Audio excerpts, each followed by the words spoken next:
नमस्कार दोस्तों, editorial classes में आपका स्वागत है। आज बिहार दरोगा मध्य निषेध की 78 पदों की बहाली लाई गई है और इसमें आपने देखा कि 1799 पदों की अभी हाल ही में एग्जाम हुआ बिहार दरोगा का, जिसमें 18 जनवरी और 21 जनवरी को दो शिफ्ट करके एग्जाम हुआ और उम्मीद करेंगे कि आपका एग्जाम काफ़ी अच्छा गया होगा। बहुत सारे क्वेश्चन है जो टेस्ट सीरीज और वन शॉट मैराथन से आए हैं और आपने जो भरोसा दिया है उसके लिए बहुत बहुत धन्यवाद। तो इसके लिए आपको बताते चले कि अभी मद्य निषेध उत्पाद एवं निबंधन विभाग बिहार सरकार में अवर निरीक्षक मद्य निषेध के रिक्त पदों पे इस तरह से सीधी नियुक्ति हेतु 78 पदों का सृजन किया गया है और इसका जो आवेदन स्टार्ट होगा 27 जनवरी 2026 से शुरुआत की जाएगी और इसमें लास्ट डेट इसका 27 फरवरी 2026 यानी एक महीने के अंतराल इसका रखा गया क्या फॉर्म भरने का। और भी इसमें बात करें तो इसमें वेतनमान की बात करें तो वेतनमान इसमें क्या रहने वाला है, तो पे लेवल स्केल 6 का रहेगा जॉब है और इसमें पदों की संख्या यहाँ दिया गया क्या 78 दिया गया है, यहाँ देख सकते हैं। और भी कुछ जो बेसिक इन्फॉर्मेशन है उसको हम देखते हुए चलेंगे और आपको इसमें पता है कि इसमें क्या तो महिलाओं के लिए जो मूल रूप से बिहार के निवासी हैं महिला, उनको दिया जाएगा क्या तो आरक्षण दिया जाएगा 35% हॉरिजॉन्टली रिजर्वेशन दिया गया है। और भी कुछ इंपॉर्टेंट जो इसके बात करेंगे, जैसे कि इसमें कोई भी भारतीय नागरिक होना अनिवार्य है। पुरुष महिला और थर्ड जेंडर भी आवेदन इसमें कर सकते हैं, तो पुरुष महिला साथ साथ इसमें थर्ड जेंडर भी आवेदन कर सकते हैं। और इसकी शैक्षणिक योग्यता की बात कर ले तो शैक्षणिक योग्यता क्या रहने वाली, तो दिनांक 1 अगस्त 2025 तक किसी मान्यता प्राप्त विश्वविद्यालय से स्नातक परीक्षा या राज्य सरकार के द्वारा मान्यता प्राप्त उसके समकक्ष परीक्षा उत्तीर्ण होना अनिवार्य है। और यह उम्र सीमा की जो गणना की जाएगी यह दिनांक 1 अगस्त 2025 के आधार पर ही की जाएगी, यानी कि 1 अगस्त 2025 का ही आपका उम्र कितना पहुंचा है, मिनिमम एज को पार किया है या नहीं किया है, उसके आधार पर किया जाएगा 1 अगस्त 2025 को। और यह उम्र देख सकते हैं कि 1 अगस्त 2025 को मैट्रिक और उसके समकक्ष प्रमाण पत्र के अनुसार ही इस तरह से दिया जाएगा, जिसमें जनरल कैटेगरी के पुरुष के लिए न्यूनतम उम्र रखा गया है 20 वर्ष और अधिकतम उम्र रखा गया है 37 वर्ष, तथा महिलाओं के लिए जनरल कैटेगरी में न्यूनतम उम्र 20 वर्ष है और अधिकतम उम्र की बात करें तो महिलाओं में जनरल कैटेगरी में 40 वर्ष है। और इसकी गणना जो 20 वर्ष है जो न्यूनतम कहाँ से की जाएगी, तो मैट्रिक सर्टिफिकेट पे, और यह 1 अगस्त 2025 है जो मुख्य रूप से कट ऑफ डेट है। इस समय आपका उम्र है जो कम से कम 20 वर्ष पूरा हो जाना चाहिए।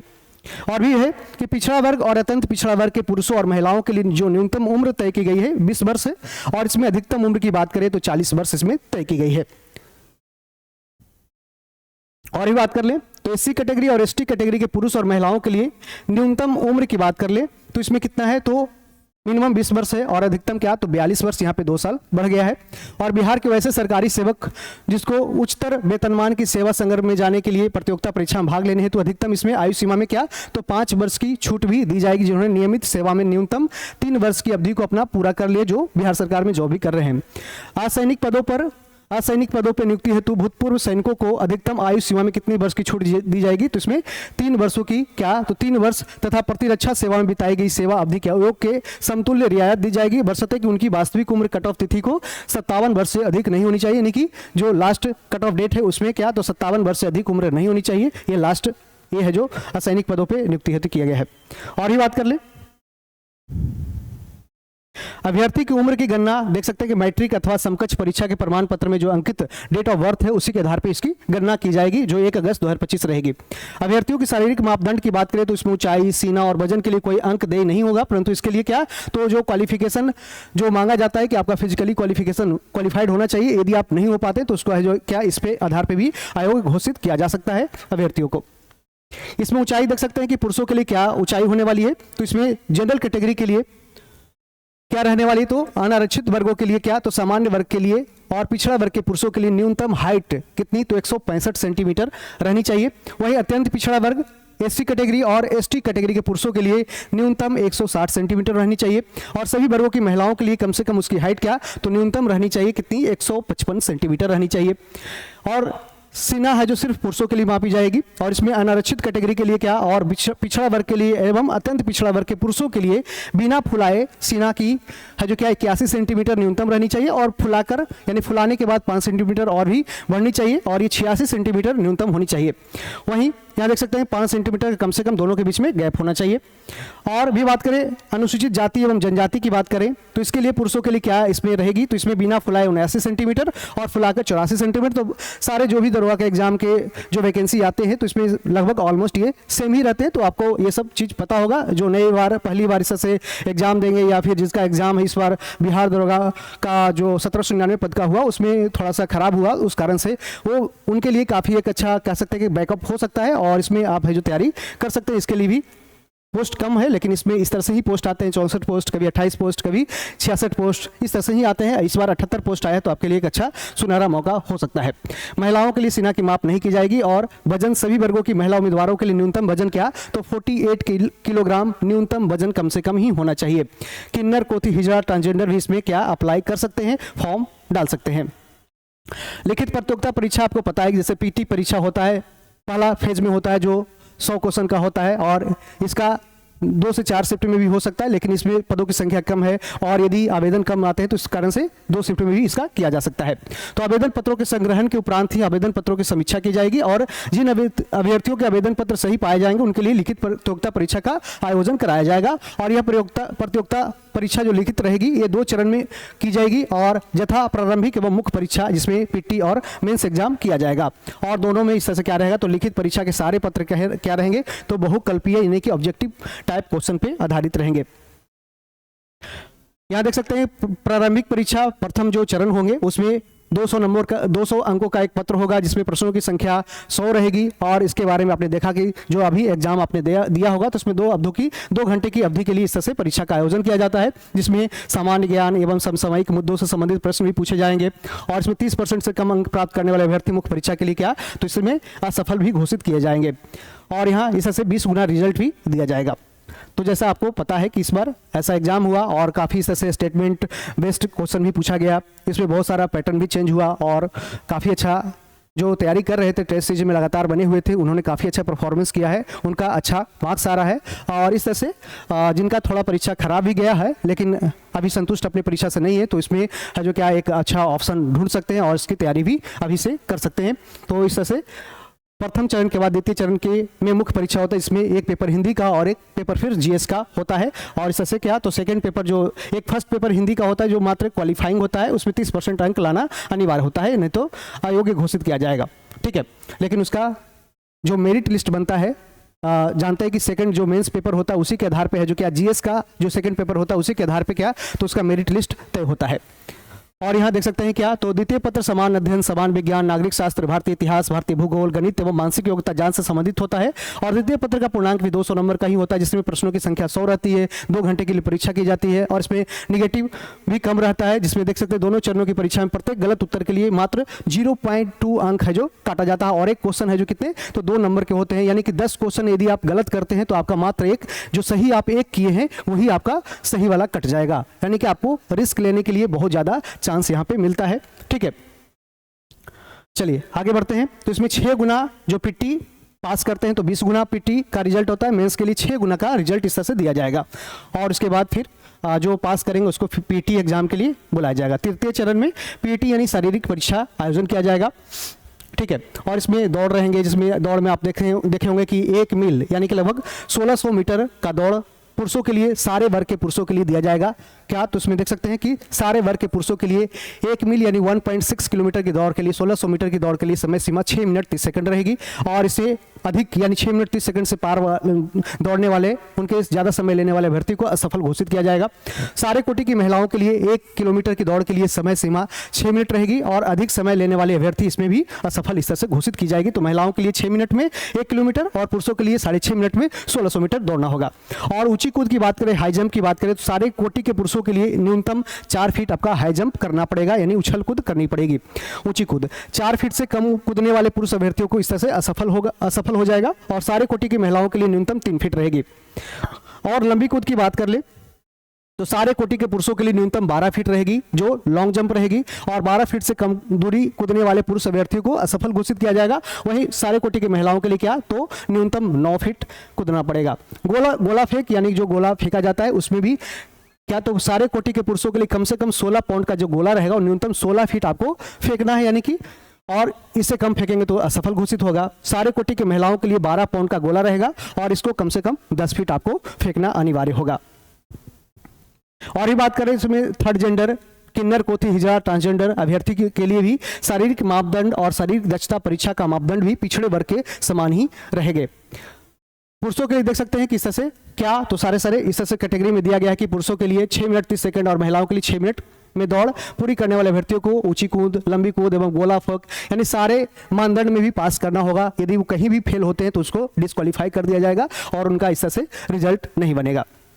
यहाँ देख सकते हैं मात्र ऊंची कूद, लंबी कूद एवं गोला फेंक में अधिकतम 3 मौका ही दिया जाएगा, यानी कि ये ऊंची कूद दौड़ने में 1 मौका मिलेगा और बाकी ऊंची कूद, लंबी कूद और गोला फेंक में अधिकतम 3 मौके मिलेंगे। कई बार लॉन्ग जंप या हाई जंप करने में क्या होते हैं तो कई बार अभ्यर्थी घबरा जाते हैं, उस कारण से पहली बार में है जो फेंक नहीं पाते हैं गोला को, या फिर पहली बार में हाई जंप सही से नहीं कर पाते, जिस कारण से आयोग के द्वारा 3 मौका कम से कम दिया गया है।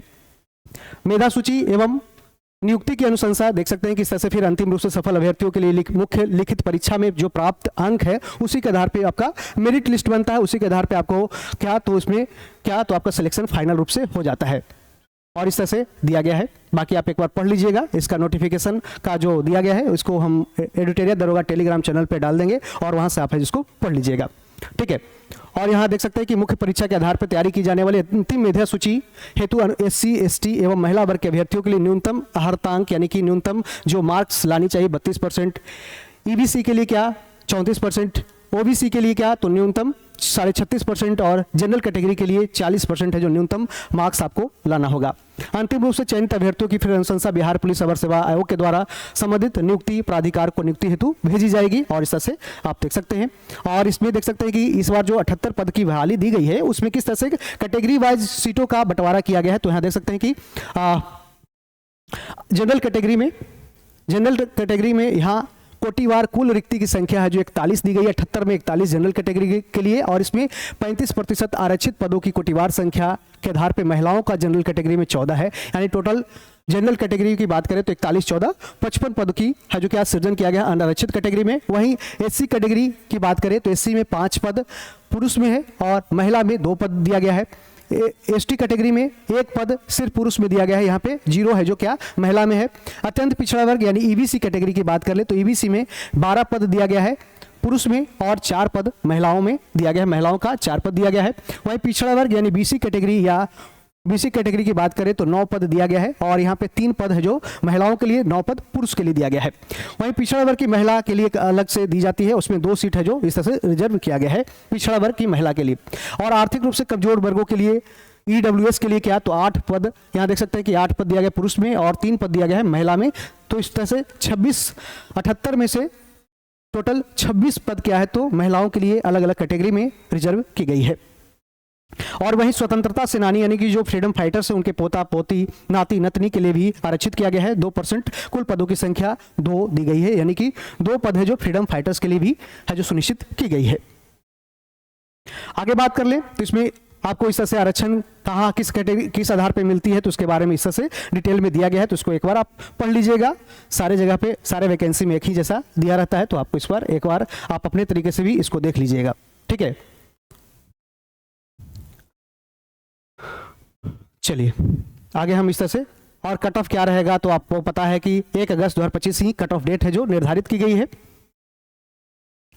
और इसके बाद लास्ट में क्या रहेगा तो मेडिकल कैरेक्टर सर्टिफिकेशन रहेगा, यानी कि चिकित्सीय जांच, चरित्र एवं पूर्ववृत्त सत्यापन के लिए आपको फिर लास्ट में मेरिट के बाद इस तरह से जाते हैं, उसको इस तरह से किया जाता है फाइनल मेरिट के बाद। बाकी सब आप एक बार देख लीजिएगा। और इसके फॉर्म फिलअप करने की चार्ज क्या है तो उसमें सभी वर्ग कोटि की पुरुष और महिला एवं थर्ड जेंडर अभ्यर्थियों के लिए ऑनलाइन आवेदन। आपको पता है कि बिहार के जितने सारे वनडे एग्जाम्स होंगे, जितने एग्जाम्स होंगे बिहार में, तो कितना 100 रुपया उसका फॉर्म का दाम रखा गया है, तो इसका आंसर 100 रुपया दिया जाएगा। और इसके लिए आवेदन पत्र भरने के लिए आवश्यक निर्देश जो दी गई है उसको एक बार आप अच्छे तरीके से अपने नोटिफिकेशन को एक बार पढ़ लीजिएगा। जो भी अभ्यर्थी इसको फॉर्म को फिलअप करना चाहते हैं तो इस तरह से कर लीजिएगा। और एक मोबाइल नंबर से मात्र एक ही आवेदन भरा जाएगा, ये सब आपको ध्यान में रखना है, ठीक है। और इसके लिए आपका यूजर आईडी पासवर्ड इस तरह से बनकर तैयार होगा। चलिए, और सही से अपना नाम कई बार अभ्यर्थी कमेंट करते हैं कि क्या उनके पिता का नाम गलत दे देते हैं, कभी अपने नाम गलत दे देते हैं या कभी माता जी का नाम गलत दे देते हैं। तो आपको सावधानी पूर्वक है जो क्या जब ऑनलाइन करेंगे तो अपना नाम, अपने पिता का नाम, माता का नाम इससे अच्छे से फॉर्म फिलअप करना है, ताकि आपको बाद में एड्रेस सही तरीके से फिलअप करना है।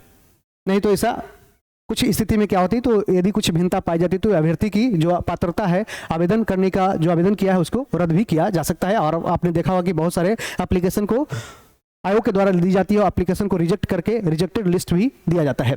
आवेदन में यदि कोई आवेदक गलत आरक्षण कोटि भी प्रवेश करता है तो उनकी आवेदवारी भी रद्द कर दी जाएगी। और यह आवेदक पूर्णतः आश्वस्त हो ले कि वह किस वर्ग अथवा कोटि से संबंध रखते हैं। ऐसा ना हो कि कोई बीसी कैटेगरी का ईडब्ल्यूएस में डाल दे, ईडब्ल्यूएस वाला एससी कैटेगरी में डाल दे, तो उससे भी थोड़ा सा आपका जो ध्यान रखते हुए चलना है। ठीक है, बाकी ये सब आप एक बार पढ़ लीजिएगा क्या रहेगी आपके लिए। और यहाँ देख सकते हैं कि यदि आपने गलत विवरण के साथ पंजीकरण कर लिया है तो भुगतान के बाद आप ऐसे विवरण को एडिट नहीं कर सकते हैं। इसकी स्थिति में आवेदक रद्दीकरण यानी कैंसिल रजिस्ट्रेशन फॉर्म पे अप्लाई करके उसको फिर से पुनः है जो आपको भुगतान भी कर दिए हैं, पेमेंट भी कर दिए, तो आपका रिफंड नहीं होगा, फिर से आपको नए तरीके से अप्लाई करना पड़ेगा और फिर से आपको पेमेंट दिया जाएगा। और लेकिन जो पुराना पेमेंट है वो आपका वापस नहीं होगा, लेकिन फिर से आप मैंने नए तरीके से आप फॉर्म को अप्लाई करेंगे। ये आपका कह सकते हैं कि या तो गलत तरीके से आपने क्या लापरवाही बरती, जिस कारण से आपसे इस तरह से रखा जाता है। यहाँ देख सकते हैं फोटो का इमेज वगैरह क्या रहेगा, तो सब आप एक बार देख लीजिएगा। चलिए, बाकी ये सब एक बार जब फॉर्म भरते समय इसको एक बार पढ़ लीजिएगा। आवेदन में कोई भी गलत लिंग यानी जेंडर अंकित करेंगे तो भी है जो फॉर्म रिजेक्ट हो सकता है। जन्म तिथि गलत होना यह भी है जो एक रिजेक्शन का कारण बन सकता है। चलिए,